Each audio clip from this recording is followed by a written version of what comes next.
I think that it's possible. Well, as a backdrop, there was a very recent Supreme Court case, the Curtis Lee case, where the Florida Supreme Court has essentially established simple liability. Either you violated the Public Records Act or you didn't, and if you did, you're subject to paying attorney's fees. I think that it's very possible, and they've removed any question, any dispute between the DCAs about good faith exceptions. There were some DCAs who were saying, well, if somebody didn't mean to do it, then that somehow mitigates the violation. I think it's very possible for somebody to inadvertently or through slothfulness or inattention or just being a jerk to violate the Public Records Act, and that wouldn't necessarily constitute fraud. I think where the fraud comes in is when somebody signs a contract saying that they're going to serve as a custodian of public records and they make no effort to actually do what they're being paid to do. So, for example, in all the litigation that I've been involved with, I have never, not one time, had a contractor be able to produce a document disposition report. And it's a criminal act to destroy a public record without having filled out a document disposition report. They just don't do it. Most of them don't know what I'm talking about. If I ask their attorneys, please disclose to me any records that show which retention schedule you have adopted, most of them have no idea what I'm talking about. And this is super common. I mean, and this goes back to why we need government, why we need public oversight of government contractors and government agencies.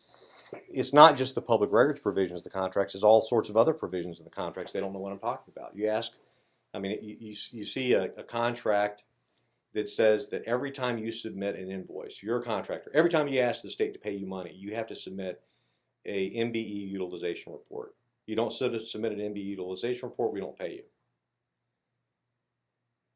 Yet they submit invoices, don't submit those utilization reports, and the state still pays them.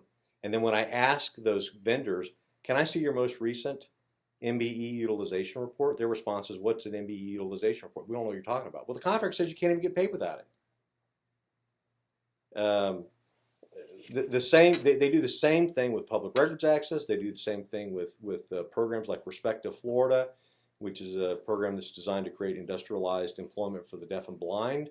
Many state contractors are required to purchase from what's called a procurement list. Mops, brooms, cleaning supplies, that sort of thing. If it's available from Respect Florida, you got to buy from them before you go to Walmart.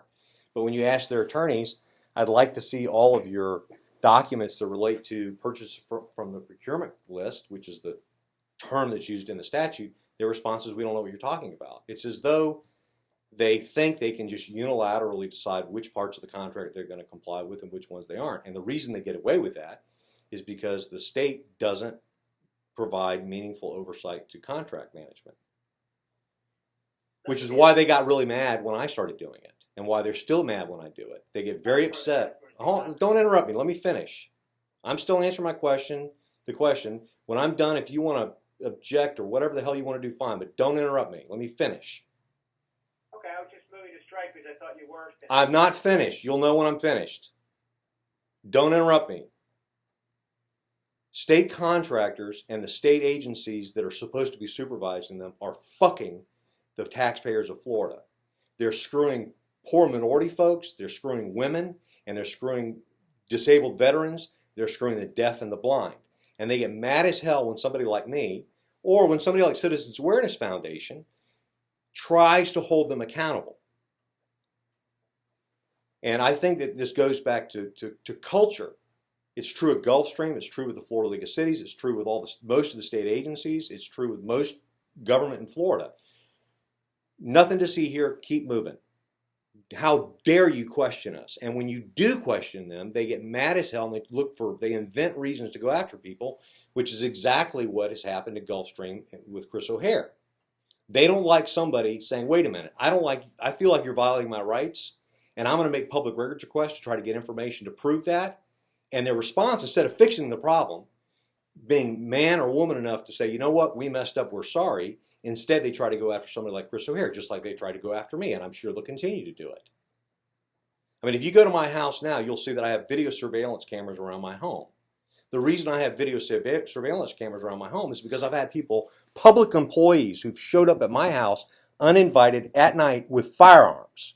because they don't like me asking about what the hell they're doing at public expense.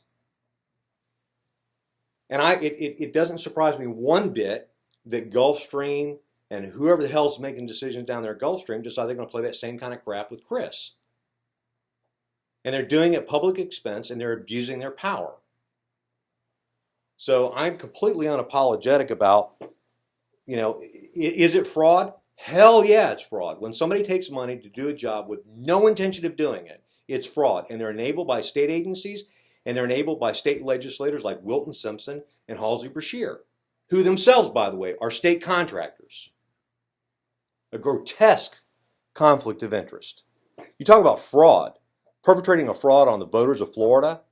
We elect these people to do the right thing, to do what's in our interest, and to make sure that our interests are being looked out for. And what do? They create laws that line their own pockets and make it virtually impossible for anybody to give meaningful oversight to what they're doing at taxpayer expense.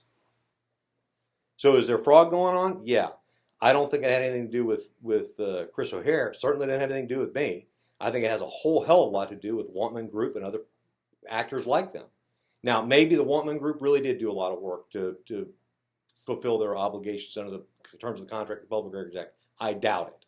I've not seen anything that would make me believe that. And then trying to go after somebody for trying to hold them accountable is just typical. It's an abuse of power. And it's an abuse of power that ultimately is being done at taxpayer expense because the Wantman Group is just kind of piggybacking on the taxpayers of Gulfstream. It's grotesque. What Wantman should have done is said, you know what? We'll pay your reasonable attorney's fees, we'll pay the costs, and we'll fix the problem. But that's not what they did. I have people do that all the time. I told you earlier, I had somebody yesterday, I'll settle for $65 and give me a single sheet of paper that has the records on it. No.